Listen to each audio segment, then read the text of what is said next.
What's going on, guys? It's Wild Whiskey Wolf, and today I wanted to go ahead and give you guys a 1,000 mile review for the 2021 Kawasaki Ninja ZX10R. So basically we're just going to be going over quick review of the bike after 1,000 miles of riding it, you know, the good and the bad.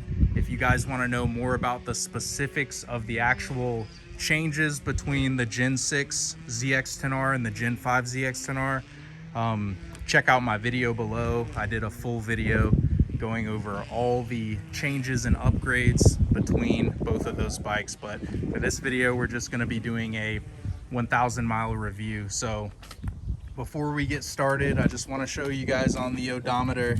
This is a actual 1,000 mile review. So we're going to turn the bike on, and you can see right there, odometer 1,011 miles. So that's how many miles we've clocked on this thing so far.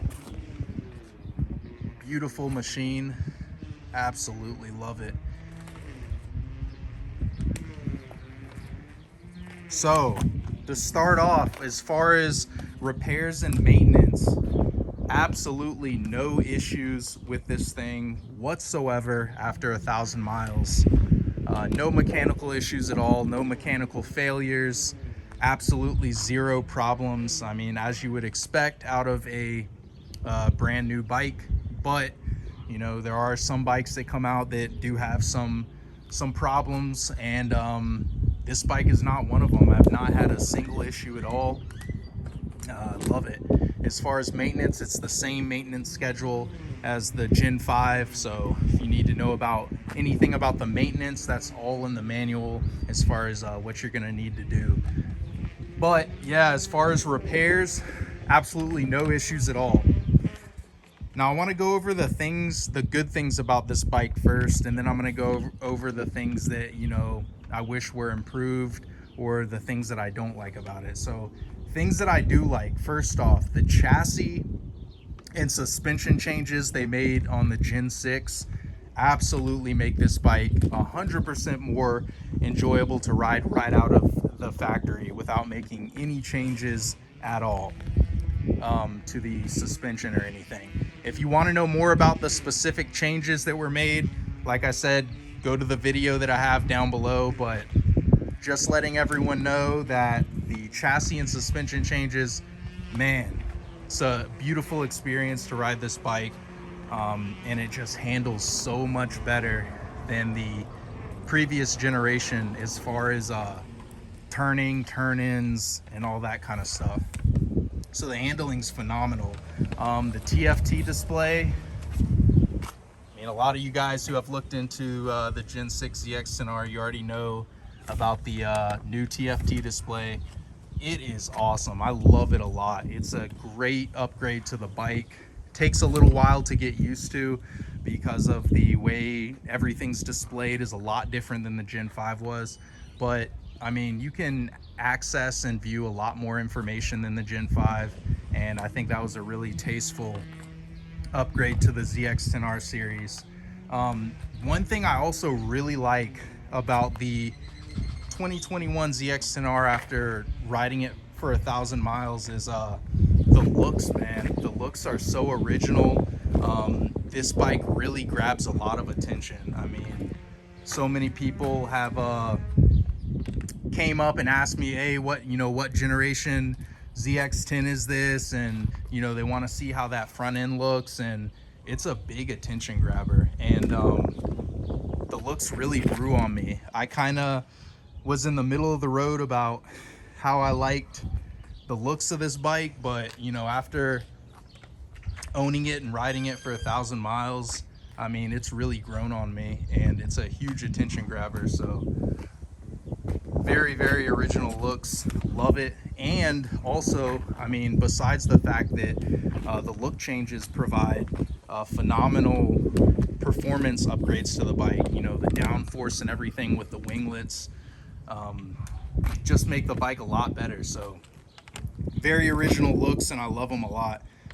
This bike, another thing that I really love about it is the electronic rider aids on it. traction control, the engine braking control, the custom rider modes, all of those things, you can really dial this bike in to your liking for whatever type of condition you're riding in.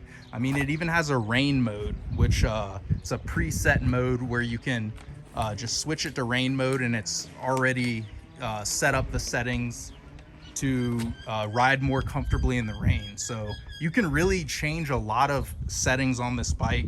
If you want to know more about all the individual settings and the rider modes, I'll drop a link down below for a video I did on that. But yeah, that is another thing I really enjoy about this bike and I like about it, is all the electronic aids that they added and improved. Let's see, the next thing that I really like about the 2021 ZX10R after 1,000 miles is the quick shifter. The up and down quick shifter capabilities on this bike are just, it's so smooth. I like it a lot.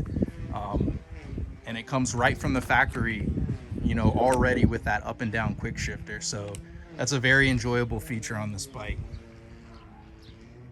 All right, let's go into things that I don't necessarily like about the bike, or I've noticed that I don't like after riding it for 1,000 miles. So one thing is the ECU can't be flashed yet. That's a huge thing. You know, when you get the exhaust and everything like that, you just want to flash the ECU and go ahead and get that power. You can't do that with this bike yet because of the new type of ECU it has.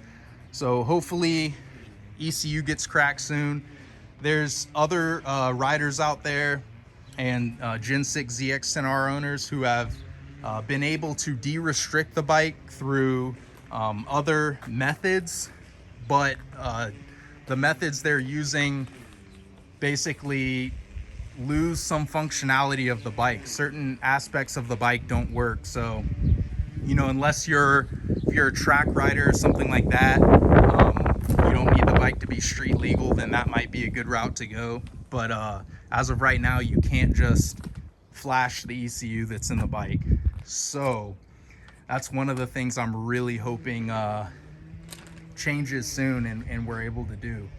Another thing is, this really isn't a long distance trip bike. So if you're gonna use this bike for daily commuting, or thinking about using it for daily commuting or riding long distances, I would really consider getting a different bike. I'm not saying this bike is uncomfortable, but this is a track oriented machine. This is a bike that was made to be on a short circuit, to be on the track. So it's definitely not made for long distance trips, and it's definitely not a comfortable bike for long distance trips. So that's something I would be aware of if you're considering getting the ZX10, the Gen 6 ZX10. And the last thing that I've noticed after you know, having this bike for 1,000 miles and everything, is the fairings on the Gen 6 are much more difficult to work on than the Gen 5 ZX10R. So that's something to take into account if you're considering getting this bike. I'm sure the process will get easier the more I take them on and off, but just something I noticed right off the bat is they definitely are more difficult to work on. It's kind of more like a maze to get the fairings on and off, especially on the front end, than the Gen 5 was. The Gen 5 was much more simple of a process to remove the fairings. That's another thing I'm going to do a video on soon for you guys, is a full teardown of all the fairings on the bike, so you guys can see how it's taken apart. But yeah, those are just some of the good and the bad things I've noticed after riding this bike for 1,000 miles. So hopefully you guys enjoyed this quick little review, and I'll see you guys around.